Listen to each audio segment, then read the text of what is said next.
to see about the VB.NET functions. Function is a separate group of codes used to perform a specific task when that function is called in a program. And after the execution of that function, the control is transferred to the main method. And in VB.NET, there is a difference, one difference between the functions and sub-procedure. And that is, the function always returns a value to the main method. But the sub-procedure will not return a value to the main method. That is the difference between the function and sub-procedure in the VB.NET. And then the function is mainly useful for code reusability. And let us see the syntax for defining the function. And here is the access specifier, function, name of the function, parameter list as the return data type. And within the function, there may be some set of statements. And next one is the return statement, and last one is the end function. And here access specifier. So the access specifier specifies the access level of the function, and it may be private, public or protected. And next is the function. This is the keyword and followed by the name of the function. So the user can give any name to the function. And next one is the list of parameters. So the user can pass any number of parameters to the function. And if no parameters is passed means, then we can give simple the open and close parenthesis. And next as is this is also a keyword, and last one is the return data type. Since the function returns a value to the main method, so we must give the return data type. And the return data type, it may be integer, double, string, etc. And followed by the set of statements. So the user can give any set of statements within the function. And finally, the return statement. So the user must give the return statement followed by the value which is to be returned to the main method.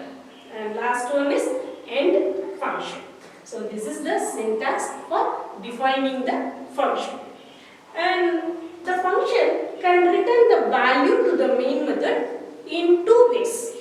First one is by using return statement, and second one is by assigning the value to the function name. So we can see the example for defining and calling the function using first one is return statement and second one by assigning the value to the function name. So first here is the example.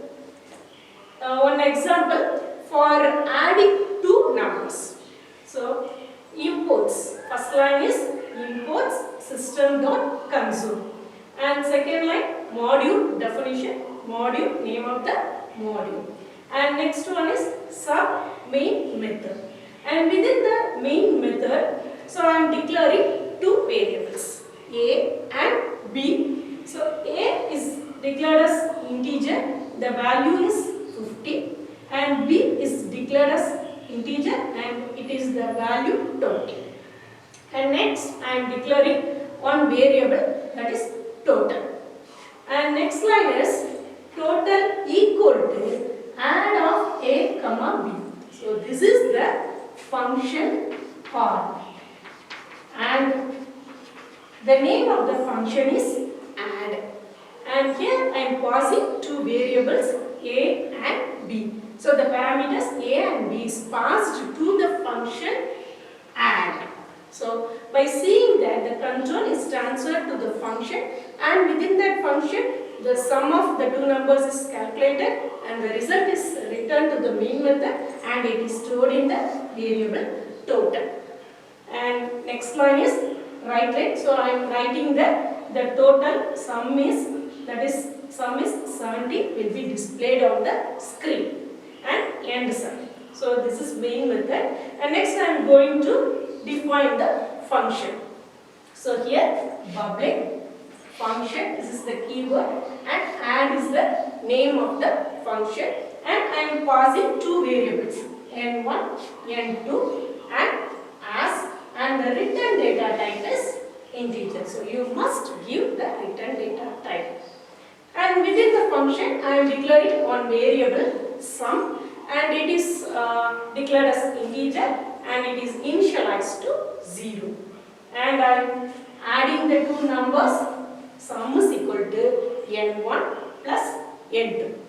And the last statement, the return sum. So you must give this statement.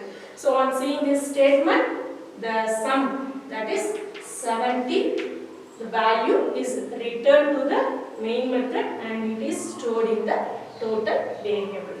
And last line is end function and end module. So this is the example for defining the function using return statement. And next one is by assigning the value to the function name. So for that, so we are going to make one small change in the function definition, but the main method is same.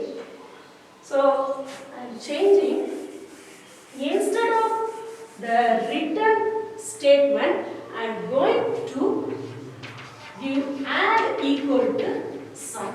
So add is the name of the function and the sum is stored in the add. So by seeing this statement, the control is transferred to the main method and the 70 value is stored in the total. So this is the example for defining and calling the function. Thank you.